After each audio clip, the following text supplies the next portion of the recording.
Chers concitoyens, bonjour. Depuis le Grenelle de l'environnement en 2007, l'État a incité les Français à s'équiper en matériel de chauffage au granulé de bois, aussi appelé pellet. Le bois est considéré comme un matériau écologique et renouvelable. Pour fabriquer des granulés, il suffit d'utiliser soit du bois détérioré, soit de la sciure, soit des copeaux de bois. La matière première est d'abord séchée, puis compressée. Aucun additif ni colle n'est utilisé tout au long du processus de fabrication. Donc les seuls inconvénients pour fabriquer des granulés de bois sont le stockage au sec et l'énergie pour former les petits bâtonnets. Depuis 2021, entre la pandémie de Covid et la guerre en Ukraine, l'électricité a augmenté drastiquement, ce qui a augmenté les coûts de production des granulés.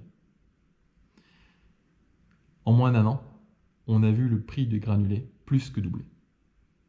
Les Français qui ont suivi les préconisations du gouvernement en passant aux granulés pour réduire l'empreinte carbone constatent aujourd'hui qu'à peu de choses près, tout est au même prix.